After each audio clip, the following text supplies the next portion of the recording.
Isaiah chapter 41, New Living Translation. God's help for Israel.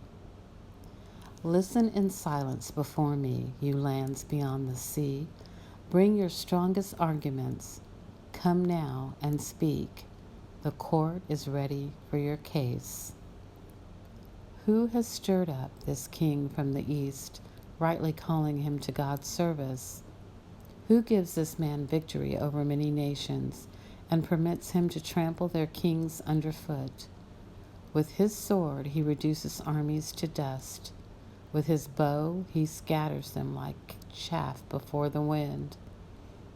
He chases them away and goes on safely, though he is walking over unfamiliar ground. Who has done such mighty deeds, summoning each new generation from the beginning of time? It is I, the Lord, the first and the last. I alone am He. The lands beyond the sea watch in fear. Remote lands tremble and mobilize for war. The idol makers encourage one another, saying to each other, "Be strong."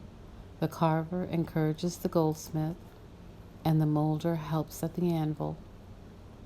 "Good," they say, "it's coming along fine." Carefully they join the parts together, then fasten the thing in place so it won't fall over.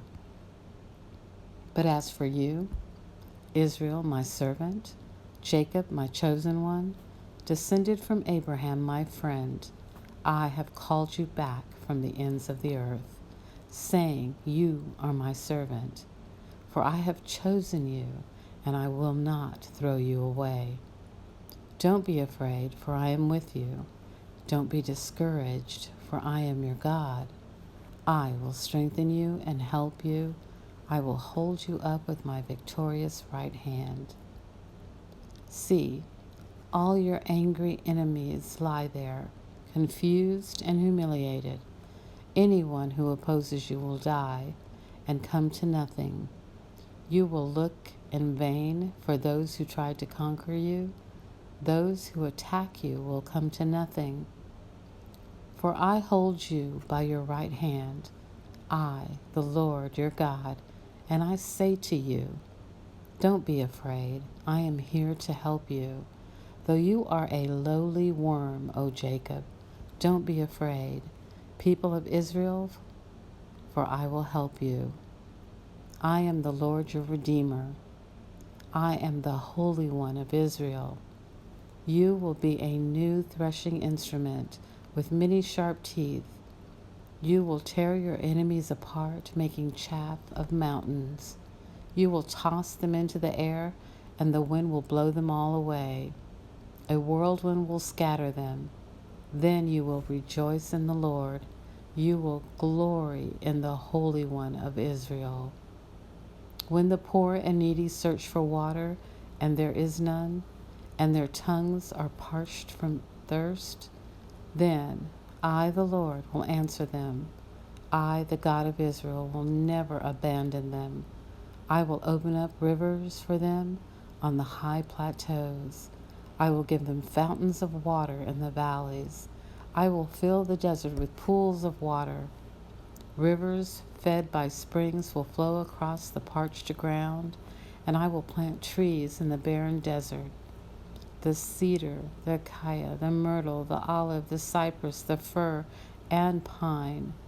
I am doing this so all who see this miracle will understand what it means, that it is the Lord who has done this, the Holy One of Israel who created it.